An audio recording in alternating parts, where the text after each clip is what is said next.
إن الحمد لله نحمده ونستعينه من يهده الله فلا مضل له ومن يضلل فلا هادي له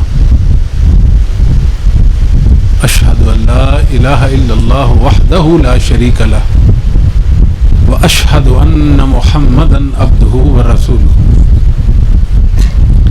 أعوذ بالله السميع العليم من الشيطان الرجيم قل يا أيها الناس إني رسول الله إليكم جميعا ربي اشرح لي صدري ويسر لي أمري واحلل عقدة من لساني يفقهوا قولي اللهم انفعني بما علمتني وعلمني ما ينفعني وزدني علما سبحانك لا علم لنا إلا ما علمتنا إنك أنت العليم الحكيم اللهم إني أعوذ بك من شر ما عملت ومن شر ما لم أعمل اللهم إني أعوذ بك من شر سمعي ومن شر بصري ومن شر لساني ومن شر قلبي ومن شر مني اللهم صل على محمد وأزواجه وذريته كما صليت على آل إبراهيم وبارك على محمد وأزواجه وذريته كما باركت على آل إبراهيم إنك حميد مجيد أما بعد فإن خير الحديث كتاب الله وخير الهدي هدي محمد صلى الله عليه وآله وسلم وشر الأمور محدثاتها وكل محدثة بدعة وكل بدعة ضلالة. آج کی یہ محفل ختم نبوت کے عنوان سے سجائی گئی ہے. لکھا تو مقالہ گیا ہے، مقالہ کا انداز اور ہوتا ہے، بیان درس کا انداز اور ہوتا ہے. میں ناکارہ آپ علماء اور قراء کی موجودگی میں کیا بیان کر سکتا ہوں. یہ آپ کی شفقت اور محبت ہے کہ آپ تشریف لائے ہیں. میں دل کی اتھاہ گہرائیوں سے آپ کا شکریہ ادا کرتا ہوں اور اللہ تعالیٰ سے دعا کرتا ہوں کہ اللہ تعالیٰ آپ کا آنا قبول فرمائے. محمد کریم صلی اللہ علیہ وآلہ وسلم کو اللہ نے عظمتوں کا استعارہ بنایا. آپ جیسا کوئی نہیں.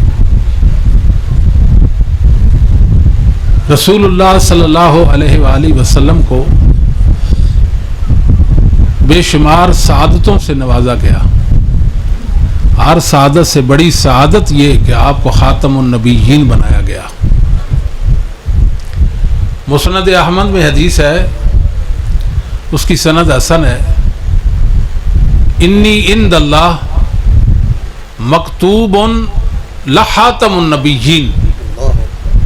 میں اس وقت خاتم النبیین لکھ دیا گیا تھا جب آدم روح اور مٹی کے درمیان تھے.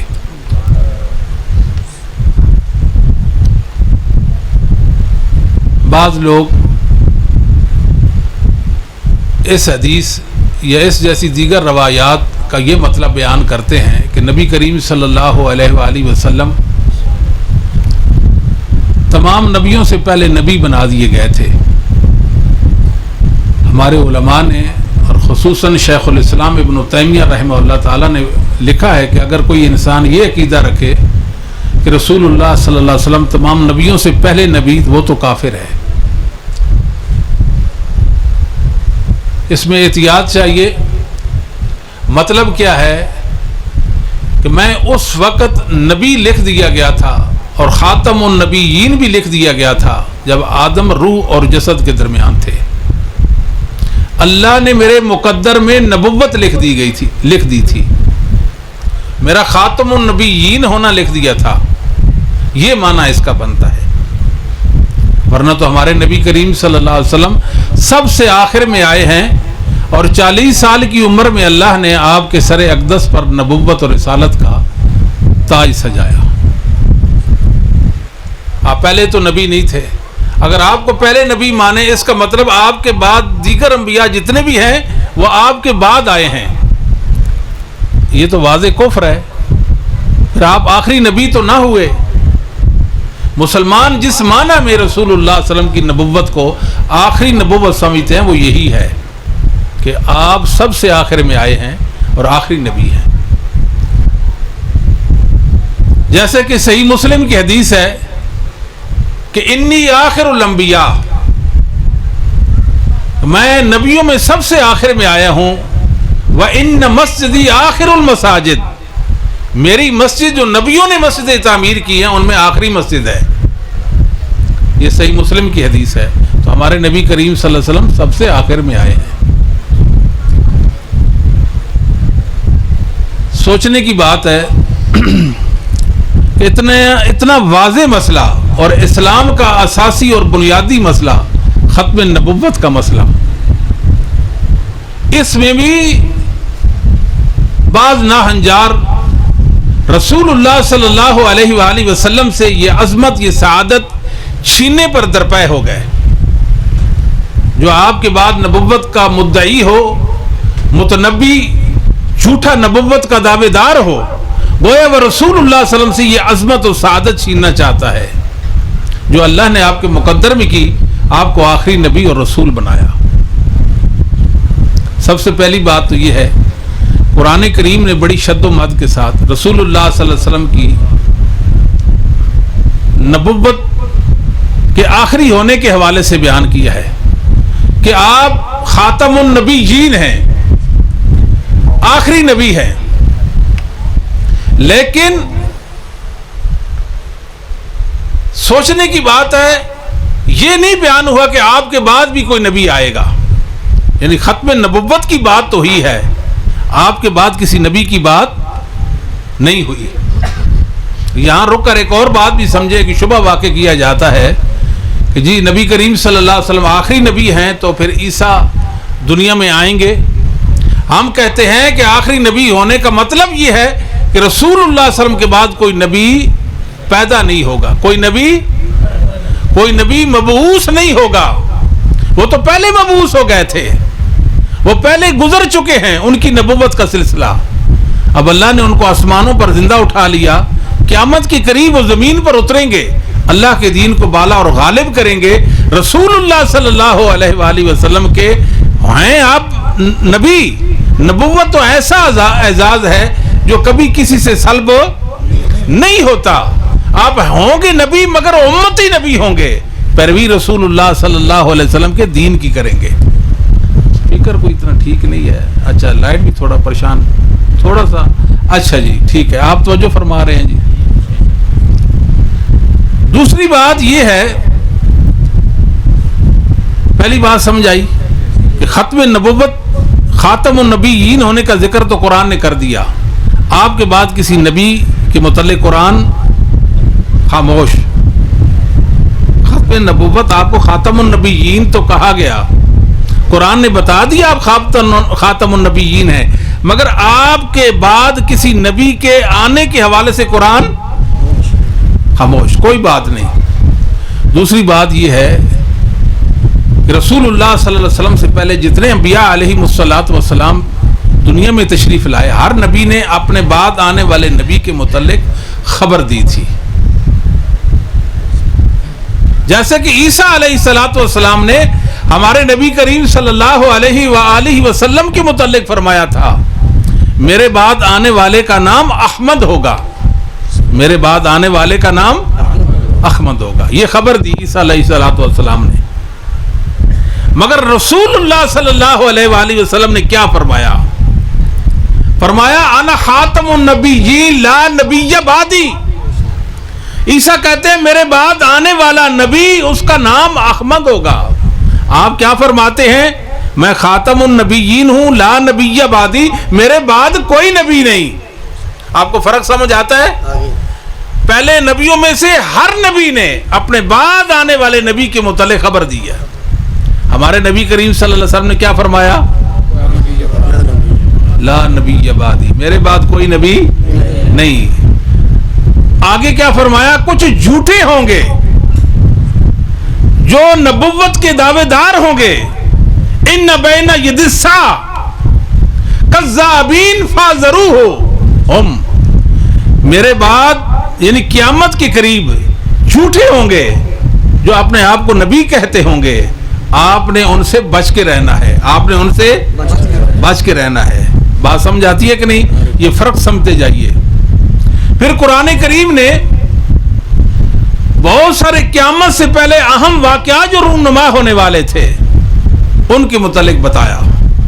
مثال دابت الارض، دخان، یاجوج ماجوج، دیگر سلسلے بتائے، مگر اتنا محتم بشان مسئلہ نبوت کا قرآن نے نہیں بیان کیا کہ رسول اللہ صلی اللہ علیہ وسلم کے بعد بھی کوئی نبی آنے والا ہے، بلکہ آپ کو خاتم النبیین قرار دیا قرآن نے۔ اور چوتھی بات یہ ہے، رسول اللہ صلی اللہ علیہ وآلہ وسلم نے فرمایا کہ میرے بعد نزول عیسیٰ ہوگا۔ متواتر حدیث ہے کہ عیسیٰ آسمان سے زمین پر اتریں گے، عیسیٰ آسمان سے اتریں گے، یہ بات تو آپ نے فرمائی۔ میرے بعد خلفاء ہوں گے، یہ بات بھی آپ نے فرمائی۔ میرے بعد مہدی آئیں گے، یہ بات بھی فرمائی۔ یہ نہیں فرمایا کہ میرے بعد کوئی نبی آئے گا۔ اب بات سمجھتے ہیں، میرے بعد کوئی نبی آئے گا، یہ بات رسول اللہ صلی اللہ علیہ وسلم نے نہیں فرمائی، بلکہ یہ فرمایا لا نبی بعدی، میرے بعد کوئی نبی نہیں ہے۔ برے صغیر پاک و ہند میں ایک متنبی جھوٹا نبوت کا دعوے دار غلام احمد قادیانی پیدا ہو گیا۔ بہت بڑا فتنہ تھا، ہر فتنے سے بڑا فتنہ تھا، اور انسانوں کے لیے وہ آزمائش بن گیا۔ کتنے ایسے لوگ ہیں جو ایمان کی دولت سے محروم ہو گئے، رسول اللہ صلی اللہ علیہ وسلم سے بیگانہ ہو گئے، اسلام سے نکل کر ارتداد کی طرف گئے، مرتد ہو گئے۔ بہت بڑا فتنہ تھا۔ اس فتنہ کی سرکوبی کے لیے، اس کے کلا کما کے لیے اہل الحدیث کے علماء نے بنیادی کردار ادا کیا، الحمدللہ رب العالمین۔ اور خصوصاً مولانا علامہ شیخ الاسلام ثناء اللہ مرسری رحمہ اللہ تعالی مرزا کا رد کیا۔ مرزا بد دعائیں کرتا تھا، یہ ثناء اللہ میرا پیچھا نہیں چھوڑتا، بد دعائیں کرتا تھا، اس کو ایسے ایسے ہو جائے، یہ میرا پیچھا نہیں چھوڑتا۔ سرخیل اہل حدیث ثناء اللہ مرسری رحمۃ اللہ علیہ نے مرزے کا ڈٹ کر مقابلہ کیا اور انسانوں کو بتایا کہ محمد رسول اللہ آخری نبی اور رسول ہے، یہ متنبی، یہ جھوٹا نبوت کا دعویٰ دار ہے۔ اس کی ایک ایک دلیل کو توڑا، اور مرزا بہت شاطر انسان تھا، اس نے پینترے بدلے۔ 1880 کے اندر اس نے مختلف دعوے کرنا شروع کر دیے تھے۔ پہلے تو وہ خیر اور بہتری پر تھا، 1880 میں اس نے پینترے بدلے۔ پہلا دعویٰ 1880 میں اس نے یہ کیا تھا کہ میں ملہم من اللہ ہوں۔ 1880 میں کہا ملہم من اللہ ہوں۔ ٹھیک 2 سال بعد 1882 میں اس نے کہا میں مجدد ہوں، اور پھر اس نے 1889 میں کہا میں مسیح موعود ہوں، میں عیسیٰ ہوں۔ اس نے یہاں تک کہنا شروع کر دیا، اور 2 سال کے بعد اس نے کہا کہ میں ذلی بروزی نبی ہوں۔ رسول اللہ صلی اللہ علیہ وآلہ وسلم خاتم النبیین ہے، خاتم کا معنی مور، آپ جس پر مور نبوت لگا دیں وہ نبی بن جاتا ہے، میں نبی بن گیا ہوں۔ اور 1901 میں اس نے کہا کہ میں صاحب شریعت، مستقل صاحب شریعت نبی ہوں۔ 1880 سے لے کر 1901 تک اس نے مختلف دعوے کیے، لوگ اس کے پیچھے چل دیے، جن تک علماء کی دعوت نہیں پہنچی اور اس کے دھوکے اور فریب میں آ گئے، اور اسلام کی دولت سے وہ محروم ہو گئے۔ مرزا نے لکھا کہ میں نبی ہوں، نبی، مجھ پر وحی آتی ہے۔ جب اس نے کہا کہ میں نبی ہوں، یعنی دعویٰ نبوہ کیا اس نے، تو وہ کافر ہو گیا, اسلام سے نکل گیا. یعنی وحی کا دعویٰ اس نے کر دیا کہ مجھ پر وحی آتی ہے, میں نبی ہوں. یہ بات کہہ کر اس نے رسول اللہ صلی اللہ علیہ وسلم کی تکذیب کر دی. دوسرا ارتداد اس کے سر پہ آ گیا. پر عیسیٰ علیہ السلام پر اس نے بڑا ظلم کیا. عیسیٰ علیہ السلام کو ننگی گالیاں دی ہے. اللہ یاز باللہ, اتنا گستاخ اور ظالم انسان تھا, اللہ کے نبی کو معاف نہیں کیا. عیسیٰ علیہ السلام کا دشمن تھا وہ. یہ تیسرا کفر اس کے سر پہ آیا. یہ نبی کریم صلی اللہ علیہ وسلم کے بعد کوئی کسی کے متعلق کہے کہ فلاں نبی ہے, وہ مرتد کافر ہے, اور خود دعویٰ نبوت کر دے تو بڑا کافر ہے وہ. اور تیسرا نبیوں کی توہین کر دی, اور پوری امت مسلمہ کو وہ کافر سمجھتا تھا, پوری امت مسلمہ کو, اور ان کو ننگی گالیاں بھی مسلمانوں کو اور رسول اللہ صلی اللہ علیہ وسلم کی امتیوں کو دیتا تھا. یہ اس کی حالت تھی. اس کی اخلاقی, اگر اس کی سیرت کے حوالے سے اگر آپ معلوم کریں تو اس کی سیرت اس لائق نہیں ہے اس کو ذکر کیا جائے. اگر اس کے ساتھیوں کو کہا جائے جو اس کو نبی کہتے ہیں جھوٹے کو, آپ اس کی سیرت پر بات کریں, وہ بھاگیں گے آپ سے, جان چھڑائیں گے جیسے گدھے کے سر سے سینگ بھاگتے ہیں. وہ بھاگیں گے, کبھی بھی مرزا کی سیرت پر بات نہیں کر سکتے. وہ ایسا ناکارہ اور فضول انسان تھا جو رسول اللہ صلی اللہ علیہ وآلہ وسلم کی نبوت پر جو ڈاکہ مار ڈالا. اس نے کہا کہ یہ ثناء اللہ امرتسری اور یہ علماء اہل حدیث یہ میرا پیچھا نہیں چھوڑ رہے. ثناء اللہ امرتسری رحمت اللہ علیہ ضعیف نحیف جسم والے, کمزور, بوڑھے, کمر خمیدہ. مرزا نے کہا جو جھوٹا ہے وہ سچے کی زندگی میں مر جائے گا, جو جھوٹا ہے وہ سچے کی زندگی میں مر جائے گا. کہ ثناء اللہ بوڑھا ہے, کل مر جائے گا, میری چاندی ہو جائے گی. اس کے ذہن میں یہ بات تھی. لیکن میں قربان جاؤں محمد رسول اللہ کی عظمت پر کہ ثناء اللہ امرتسری کو اپنے رب پر کتنا یقین تھا اور محمد رسول اللہ کے ساتھ کتنی محبت تھی. کہا مرزا تو کہتا ہے کہ جھوٹا سچے کی زندگی میں مر جائے گا, میں کہتا ہوں کہ جھوٹا سچے کی زندگی میں مر جائے گا, مجھے تیرا یہ چیلنج قبول ہے. ایک کمزور انسان, نحیف, بوڑھا, ناتواں, اہل الحدیث, اہل حدیث کا سرخیل, اللہ پہ کتنا یقین تھا کہ میرا اللہ انصاف کر دے گا, حق کر دے گا کہ رسول اللہ صلی اللہ علیہ وسلم حق ہیں, رسول اللہ صلی اللہ علیہ وسلم حق ہیں. کیا کہ ثناء اللہ کو چیلنج ہو رہا ہے, ثناء اللہ رحمہ اللہ کو چیلنج ہو رہا کہ جھوٹا سچے کی زندگی میں مر جائے گا. 15 دن کے بعد مرزا نے رسالہ الفضل میں لکھا, یہ بات میں نے اپنی طرف سے نہیں کہی, مجھ پر وحی کی گئی.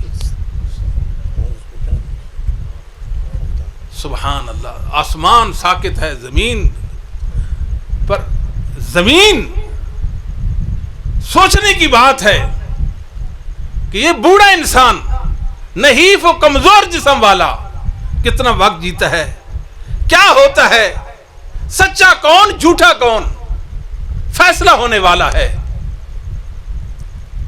اللہ کا کرنا دیکھیں. پھر میرے اللہ نے اہل حدیثوں کو بھی سعادتوں کا استعارہ بنایا. 1908 میں مرزا مرا, ٹھیک 40 سال کے بعد 1948 میں سرگودا کے شہر میں ثناء اللہ امرتسری فوت ہوتے ہیں. ٹھیک 40 سال اللہ نے ثناء اللہ کو مرزا کے بعد زندہ رکھا. اللہ نے ثابت کر دیا یہ کافر مرتد جھوٹا ہے, اہل الحدیث سچے ہیں. اور یہاں ایک اور بات بھی کہہ دوں اگر آپ مجھے اجازت دیں. مسلمانوں کے سارے مکاتب جو ہیں وہ ختم نبوت کے حوالے سے مانتے ہیں, یہ مسلمانوں کے مشترکات میں سے ہے. سبھی مانتے ہیں رسول اللہ صلی اللہ علیہ وسلم خاتم النبیین ہیں. کوئی آئے ختم نبوت کے موضوع پر خطاب کرے, مورخ لکھے, تاریخ رقم کرے, عالم ختم نبوت کے موضوع پر قلم اٹھائے، اللہ کی قسم ثناء اللہ امرتسری کا نام نہ آئے ختم نبوت کے موضوع پر، ختم نبوت کا حق ادا ہو سکتا؟ سمجھ تو کوئی نہیں آئی بات؟ کوئی آئے اور لکھے ختم نبوت پر، کوئی آئے بیان کرے، خطاب کرے، اور ثناء اللہ امرتسری رحم اللہ کا ذکر نہ کرے تو اس کا حق ختم نبوت کے موضوع کا ادا ہو سکتا نہیں۔ کیسا لگا؟ اللہ رب العالمین نے دراصل ختم نبوت کا حقیقی وارث اہل الحدیث کو بنا دیا ہے۔ قرآن، متواتر حدیث، امت کا اجماع اس بات پر ہے کہ رسول اللہ صلی اللہ علیہ وسلم آخری نبی ہیں۔ ما کان محمد ابا احد من رجالکم ولکن رسول اللہ وخاتم النبیین وکان اللہ بکل شیء علیما۔ یہاں اللہ رب العالمین نے اپنا نام علیم ذکر کیا ہے، جبکہ اللہ کے تو بہت سارے نام ہیں، وہ رحمان بھی ہے، رحیم بھی ہے، اس کے تو کئی نام ہیں۔ علیم نام کیوں ذکر کیا؟ اس لیے کیا کہ اللہ فرماتے ہیں چونکہ نبی کریم صلی اللہ علیہ وسلم کی ختم نبوت کا پیچھے ذکر ہے، آپ کے خاتم النبیین ہونے کا ذکر ہے۔ کوئی کہے جدید دور ہے اور جدید دور کے مسائل ہیں انسانوں کے، اب ہمارے مسائل کون حل کرے گا؟ کون ہماری رہنمائی کرے گا؟ وَكَانَ اللَّهُ بِكُلِّ شَيْءٍ عَلِيمًا۔ اللہ بتاتے ہیں میں علیم ہوں، میرے بندوں میرے علم میں تمہاری ضرورتیں اور تمہارے مسائل ہیں، میں سب کا حل تنسیساً و تعلیلاً اپنے پیغمبر پہ نازل کر دیا ہے۔ اب کسی نبی کی ضرورت، اب کسی نبی کی ضرورت، وَكَانَ اللَّهُ بِكُلِّ شَيْءٍ عَلِيمًا۔ پھر کہتے ہیں کہ خاتم النبیین کا مطلب یہ ہے آپ جیسا جلیل القدر، ذی شان، عظمتوں والا، یعنی خاتم النبیین کا کیا معنی کرتے ہیں؟ کہ آپ جیسا کوئی نبی نہیں، آپ جیسے آپ ہیں، آپ جیسا کوئی نبی نہیں، آپ جیسے نبیوں کے سلسلے کو آپ نے ختم کر دیا۔ بات سمجھ آتی کہ نہیں؟ یہ ایک تعویل کی جاتی ہے، ایک بات کی جاتی ہے۔ رسول اللہ صلی اللہ علیہ وسلم کی زبان سے اللہ نے صدیوں پہلے اس کا بھی جواب دے دیا۔ مسند احمد میں، سنن ابی داود، سنن ترمذی، سنن ابن ماجہ اور مستدرک حاکم میں روایت ہے صحیح سند کے ساتھ۔ ثوبان رضی اللہ تعالیٰ عنہ بیان کرتے ہیں رسول اللہ صلی اللہ علیہ وسلم فرمایا انہ سیکون فی امتی کذابون ثلاثون کلہم یزعم انہ نبی وانا خاتم النبی لا نبی بعدی۔ رسول اللہ صلی اللہ علیہ وسلم نے بیان کر دیا کہ میں خاتم النبی ہوں، نبیین ہوں۔ نبی خاتم النبیین کا مطلب لا نبی بعدی، میرے بعد کوئی نبی انہو لا نبوت بعدی۔ صحیح مسلم کے یہ الفاظ بھی ہیں بعض روایتوں کے اندر، انہو لا نبوت بعدی، میرے بعد نبوت نہیں، وانا خاتم النبیین، میں خاتم النبیین ہوں، خاتم النبیین۔ پھر رسول اللہ صلی اللہ علیہ وسلم نے مختلف انداز میں، مختلف الفاظ میں اس مسئلہ کو واضح کیا ہے۔ صحیح بخاری کی حدیث ہے، مسلم میں بھی ہے، متفق علیہ روایت، اور سیدنا ابو ہریرہ اس کے راوی ہیں رضی اللہ تعالیٰ عنہ۔ کانت بنو اسرائیل تسوسہم الانبیاء، بنی اسرائیل کے علماء وہاں کے لوگوں کے مسائل حل کیا کرتے تھے۔ کلما حلق نبی حلفہ نبی، ایک نبی فوت ہو جاتے ان کے بعد دوسرے نبی آ جاتے، لوگوں کے معاملات جو ان کے ہاتھوں میں تھے، جب تک لوگ ہیں ان کے مسائل ہیں وہ ایک نبی نے حل کرنے ہیں، نبی فوت ہو جاتا دوسرا اس کی جگہ پہ آ جاتا۔ وَأَنَا خَاتَمُ النَّبِيِّينَ لَا نَبِيَّ بَعْدِي، ہوں میں خاتم النبیین ہوں، میرے بعد کوئی نبی نہیں، پہلے ہر نبی کے بعد نبی، پہلے ہر نبی کے بعد، اور ہوں میں خاتم النبیین، میرے بعد کوئی نبی نہیں۔ وَسَيَكُونُ خُلَفَاءُ، خلفاء آئیں گے، فَيَكْثُرُونَ، بکثرت ہوں گے، خلفاء ہوں گے، نبی نہیں ہوں گے۔ بخاری مسلم کی حدیث ہے۔ رسول اللہ صلی اللہ علیہ وسلم فرمایا ان مثلی، میری مثال، ومثل الانبیاء من قبلی، مجھ سے پہلے جتنے نبی ہیں ان سب کی مثال اس شخص کی مثال ہے جس نے ایک بلڈنگ بنائی، ایک گھر تعمیر کیا، دوسرے لفظوں میں ایک محل بنا دیا، فَأَحْسَنَهُ وَأَجْمَلَهُ، کیا ہی حسین و جمیل بنایا، کیا ہی حسین و جمیل بنایا۔ اس کے ایک کونے میں، ایک زاویہ میں اینٹ برابر جگہ خالی ہے۔ کتنی جگہ خالی ہے؟ ایک اینٹ برابر جگہ خالی ہے، ایک اینٹ برابر۔ لوگ اس بلڈنگ کا نظارہ کرتے ہیں، کہتے ہیں کیا تعمیر کا شاہکار ہے، واہ کیا بات ہے، اس کے ارد گرد گھومتے ہیں۔ یہ نبوت کی بلڈنگ ہے، یہ نبوت کی بلڈنگ ہے، ایک اینٹ کی جگہ خالی ہے۔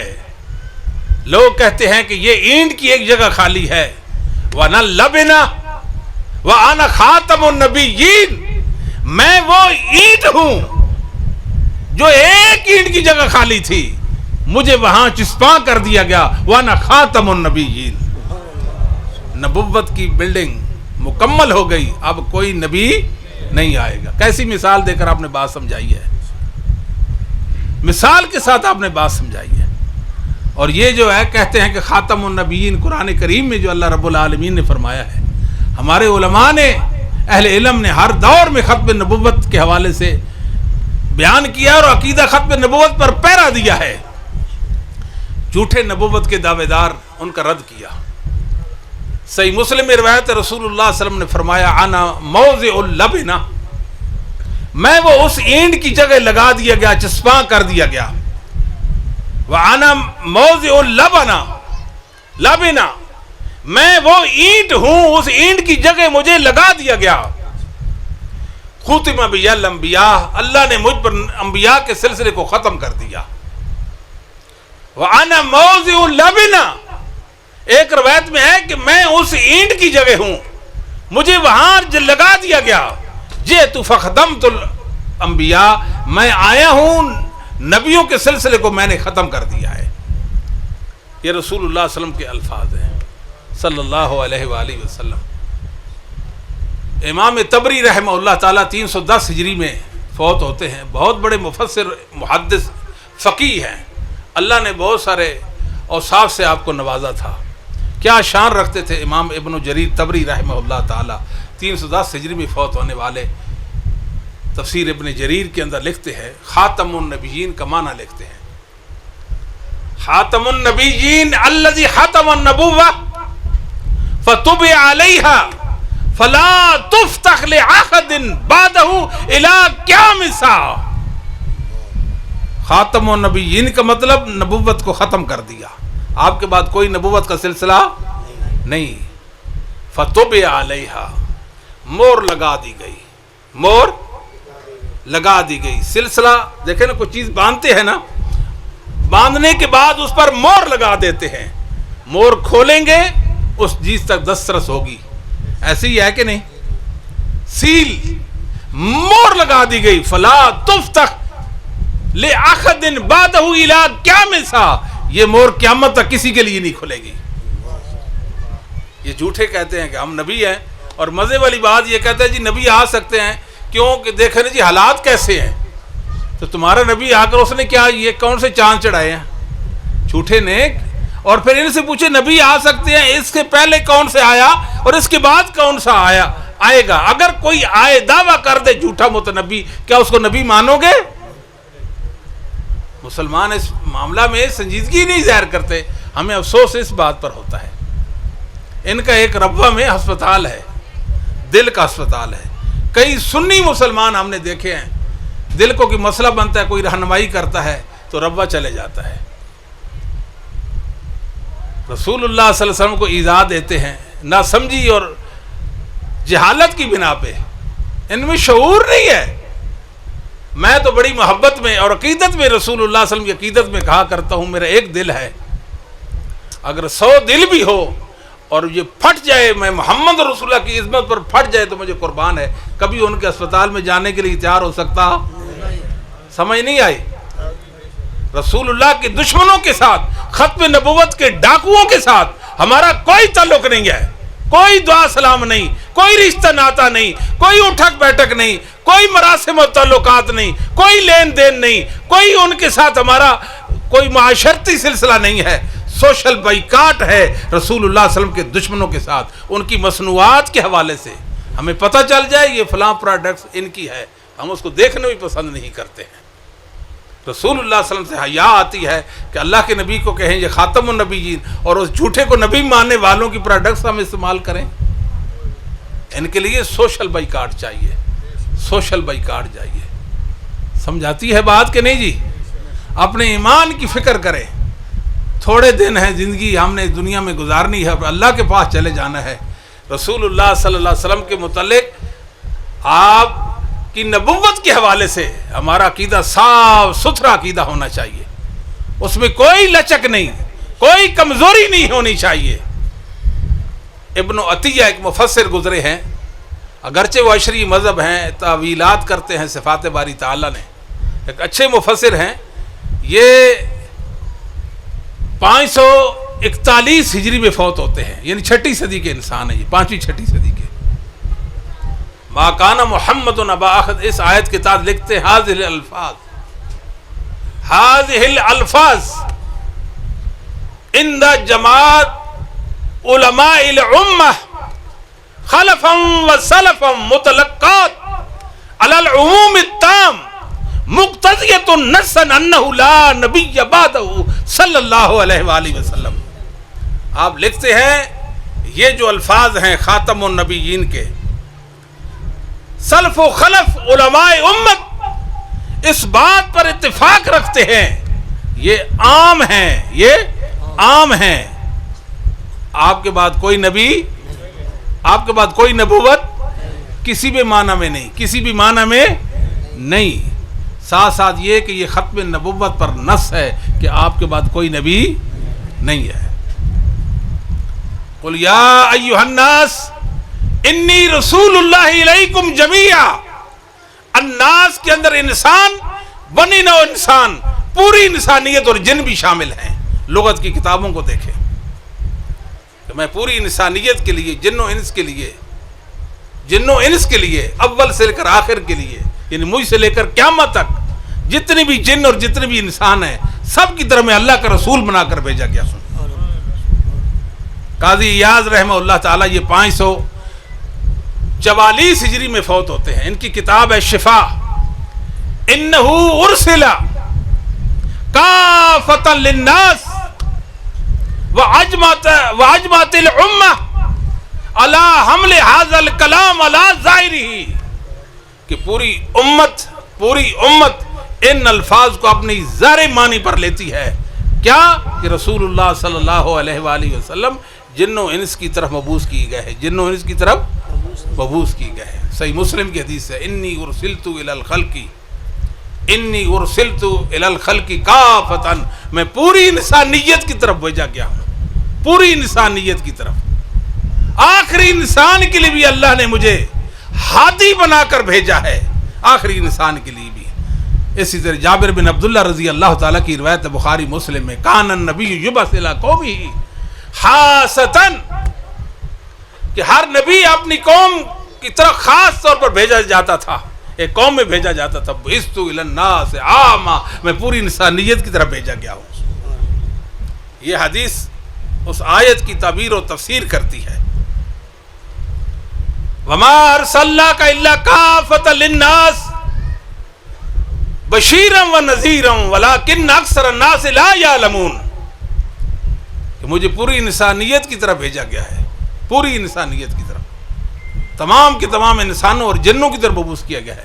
میں بشیر و نذیر بنا کر بھیجا گیا ہوں، لیکن اکثر لوگ جانتے نہیں ہیں، اکثر لوگ نہیں جانتے ہیں. یعنی ان آیات کی احادیث سے، علماء کے اقوال اور ان کی تصریحات سے وضاحت ہوتی ہے. اور اس بات پر امت کا اجماع بھی ہے، دو مسلمان بھی اس بات پہ مختلف نہیں ہیں، سب کا اتفاق ہے کہ رسول اللہ صلی اللہ علیہ وسلم آخری نبی ہے.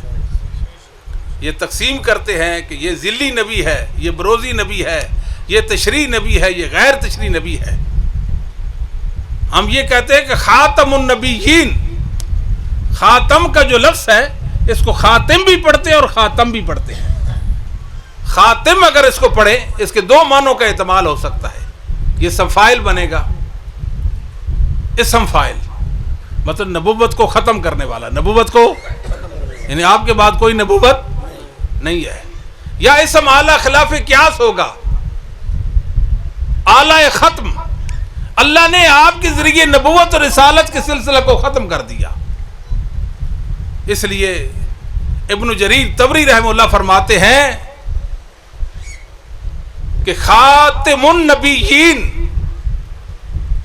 بکسر تا بمعنی انہ خاتم النبیین، مطلب ہے کہ نبی کریم صلی اللہ علیہ وسلم نے نبیوں کے سلسلے کو ختم کر دیا ہے، آپ کے بعد کوئی نبی مبعوث، کوئی نبی پیدا ہوگا نہیں۔ یہ تعبیر ابن جریر طبری رحمہ اللہ تعالیٰ نے پیش کی ہے۔ اگر خاتم پڑھیں تو اس کے دو معنی کا احتمال ہو سکتا ہے، دو معنوں کا، ایک خاتم بمعنی مور کے، آپ مور کی حیثیت رکھتے ہیں، نبوت کے سلسلے پر آپ مور ہیں، اب آپ کے بعد وہ مور نہیں کھلے گی، آپ کے بعد وہ مور جب نہیں کھلے گی تو پھر نبوت کا سلسلہ ختم۔ اور اعلی ختم، خاتم یہ بھی ہو سکتا ہے کہ رسول اللہ صلی اللہ علیہ وسلم آخری، آپ کے پیچھے کوئی نبی، آپ کے پیچھے کوئی نبی، فرمایا میں محمد ہوں، میں احمد ہوں، میں حاشر ہوں، کہ میرے بعد حشر ہوگا، میں ماہی ہوں، اللہ نے مجھے کفر مٹانے کے لیے دنیا میں بھیجا، میں مکفی ہوں، میرے پیچھے کوئی نبی۔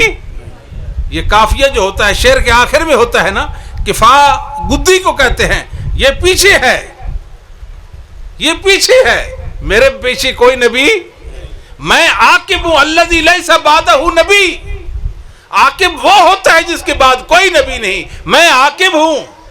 اور رسول اللہ صلی اللہ علیہ وآلہ وسلم کی پشت پر، آپ کی پیٹھ مبارک پر مہر نبوت تھی، مہر نبوت، یہ کبوتر کے انڈے کی مانند ایک سفید سی ابری ہوئی چیز تھی، مہر نبوت۔ علماء حق نے لکھا وہ آپ کے سینہ مبارک پر کیوں نہیں تھی، آپ کے سینہ مبارک پر کیوں نہیں تھی، پیٹھ مبارک پر کیوں تھی؟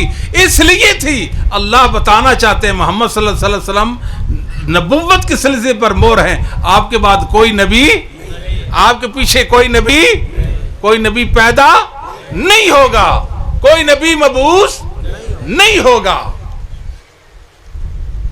اسی طرح سنہ امام ابن عاصم رحمہ اللہ تعالیٰ کی، اس کے اندر ایک روایت ابو امامہ الباہلی رضی اللہ تعالیٰ عنہ بیان کرتے ہیں کہ رسول اللہ صلی اللہ علیہ وسلم نے خطبہ ارشاد فرمایا، آپ نے فرمایا قیامت تک برپا ہونے والے فتنوں میں سب سے بڑا فتنہ دجال کا فتنہ ہے۔ ہر نبی نے اپنے امت کو فتنہ دجال سے ڈرایا، ان کو متنبی کیا ہے۔ وَأَنَا آخِرُ الْأَنْبِيَاءِ وَأَنْتُمْ آخِرُ الْأُمَمِ، میں نبیوں میں سب سے آخر میں اور تم امتوں میں سب سے آخر میں۔ اگر وہ میری زندگی میں آ گیا میں آپ سب کی طرف سے اس کا حریف بنوں گا، اور میں نہ ہوا، میں دنیا سے چلا گیا، پھر آپ میں سے ہر ایک اس کا حریف ہوگا۔ میں اللہ تعالی سے تمہاری نگہبانی کی بات کرتا ہوں، اللہ تمہارا نگہبان ہو۔ عراق اور شام کے درمیان سے آئے گا، پوری دنیا میں فتنہ برپا کر دے گا، ہر طرف فساد ہی فساد ہوگا۔ امتیوں، محمدیوں، مسلمانوں، اس وقت ثابت قدم رہنا، سب سے پہلے وہ نبی ہونے کا دعویٰ کرے گا، سب سے پہلے دعویٰ کرے گا کہ میں نبی ہوں، جبکہ میرے بعد کوئی نبی۔ اس کے جھوٹا ہونے کے لیے کیا بات کافی ہے کہ دعویٰ نبوت کرے گا، جبکہ میرے بعد کوئی نبی، پھر کہے گا میں تمہارا رب ہوں، پھر رب ہونے کا بھی دعویٰ کرے گا۔ بھلا تم اپنے رب کو دنیا میں کیسے دیکھو گے؟ وہ تو مومن جنت میں دیکھیں گے۔ اور وہ کانا ہوگا، تمہارا رب کانا نہیں، اس کی 2 آنکھوں درمیان کافر لکھا ہوگا، آپ میں سے کوئی بھی اس کو ملتا اس کے منہ پہ تھوک دینا۔ کہ رسول اللہ صلی اللہ علیہ وسلم نے امتیوں کو متنبہ فرمایا آپ کے بعد کوئی نبی دجال بھی جھوٹا نبوت کا مدعی ہوگا، دجال بھی نبوت کا دعوے دار ہوگا۔ امت نے کسی جھوٹے کو جو آپ صلی اللہ علیہ وسلم کے بعد نبوت کا دعویٰ قبول نہیں کیا۔ مختار ثقفی تھا، مختار ثقفی، اس نے بھی نبوت کا دعویٰ کیا، آج بھی مسلمان اس کو کافر سمجھتے ہیں۔ اس نے اللہ کے لیے عقیدہ بدا کی بات کی ہے، مسلمان آج بھی اس کو کافر سمجھتے ہیں۔ بعض نامراد دشمنان صحابہ آج اس کو اپنا بزرگ سمجھتے ہیں۔ جو نبوت کے دعوے دار جھوٹے ہیں ان سے ہم بری، ہم ان کو مرتد کافر کہتے ہیں، مرتد کافر کہتے ہیں۔ یہ تو کوئی مسلمان حکمران ہو اور اللہ کے دین کا غلبہ ہو، اسلامی ریاست ہو، اللہ کے قوانین اور اللہ کی حدود نافذ ہو۔ جو رسول اللہ صلی اللہ علیہ وسلم کے بعد دعویٰ نبوت کرے، مدعی نبوت ہو، اس کی سزا قتل ہے، اور اس کے ماننے والوں کی سزا بھی قتل، وہ بھی مرتد ہیں۔ بعض ہمارے بھائی ہیں وہ کہتے ہیں کہ اگر کوئی مسلمان مرزئی ہو جائے پھر وہ مرتد ہوگا، اگر وہ مرزئیوں کے گھر پیدا ہو تو مرتد نہیں ہوگا۔ یہ کیا مسئلہ ہے بھائی؟ یہ مسئلہ نہیں۔ جو بھی رسول اللہ صلی اللہ علیہ وسلم کے بعد کسی کو نبی مانتا ہے وہ مرتد کافر ہے، خواہ مسلمانوں کے گھر سے میں پیدا ہو یا کافروں کے گھر سے پیدا ہو، یہ کوئی مسئلہ نہیں ہے۔ لہذا اس بات کو سمجھنا چاہیے ہمیں کہ رسول اللہ صلی اللہ علیہ وآلہ وسلم کی وضاحتیں اور پھر صحابہ کی تفصیلات دیکھیں۔ سیدنا عمر فرمایا کرتے تھے رضی اللہ تعالی عنہ، بخاری کے اندر ہے، ان الوحی قدن قطع الوحی، قدن قطع الوحی، فرمایا وحی منقطع ہو گئی ہے۔ ہم تو ظاہر پہ حکم لگاتے ہیں، باطن تو اللہ جانتا ہے، کیونکہ وحی ختم ہو گئی ہے۔ ام ایمن رضی اللہ تعالیٰ عنہ کے پاس ابو بکر صدیق اور سیدنا عمر جایا کرتے تھے رضی اللہ تعالیٰ عنہ، بیٹھتے بات چیت کرتے کہ آپ سلم کبھی ان کے پاس جایا کر ان کی زیارت کے لیے جایا کرتے تھے۔ وہ رو پڑی، ام ایمن کیوں روتی ہو؟ جو کہ اللہ کے پاس ہے وہ رسول اللہ صلی اللہ علیہ وسلم کے لیے بہتر نہیں ہے؟ کہتے میں جانتی ہوں رسول اللہ صلی اللہ علیہ وسلم کے لیے اللہ کے بعد جو ہے وہ بہتر ہے، میں یہ کہتی ہوں ان الوحی قدن قطع من السماء، آسمان سے وحی آنا بند ہو گئی ہے، امتیوں پہ وحی نہیں، وحی پیغمبر محمد صلی اللہ علیہ وسلم پر، اللہ نے رسول اللہ علیہ وسلم پر وحی کا سلسلہ بند کر دیا ہے، منقطع کر دیا وحی کا سلسلہ۔ جامع ترمذی کے اندر روایت ہے ان الرسالۃ والنبوۃ قد انقطعت، ان الرسالۃ والنبوۃ قد انقطعت فلا رسول بعدی ولا نبی، فرمایا نبوت اور رسالت منقطع ہو گئی ہے، منقطع۔ اور بعض روایتوں میں ہے ذهبت النبوہ وبقیت المبشرات، نبوت ختم ہو گئی باقی مبشرات ہیں۔ ان الرسالہ والنبوۃ قد انقطعت فلا رسول بعدی ولا نبی، نبوت رسالت کا سلسلہ منقطع، میرے بعد نہ کوئی رسول ہے نہ کوئی نبی ہے، میرے بعد نہ کوئی نبی ہے نہ کوئی رسول ہے، اور جو بھی بات کرے گا جھوٹا ہوگا۔ اس لیے ہم کہتے ہیں کہ خاتم النبیین کا لفظ ہے، اس نے ہر طرح کی نبوت، پہلی بات تو یہ ہے نبوت ہوتی ہی تشریح ہے، غیر تشریح نبوت کا کوئی تصور اسلام میں، ذلی نبوت کا اسلام میں کوئی تصور نہیں ہے، بروزی نبوت کا اسلام میں کوئی تصور، بالفرض والمحال، بالفرض والتسلیم، غیر تشریح نبوت ہو، ذلی اور بروزی نبوت ہو، خاتم النبیین نے وہ بھی ختم کر دیا ہے، وہ بھی ختم ہو گئی، کسی نبوت کی استثناء نہیں ہے۔ پہلی چیز ہے کہ معدوم ہے، غیر تشریح نبوت معدوم ہے، پہلے سے ہی معدوم ہے، اگر وہ وجود ہو، اس کا موجود ہو تو خاتم النبیین نے اس کو ختم کر دیا ہے، خاتم النبیین اس کو ختم کر دیا ہے۔ اس لیے رسول اللہ صلی اللہ علیہ وآلہ وسلم نے فرمایا میرے بعد 30 جھوٹے پیدا ہوں گے، کتنے؟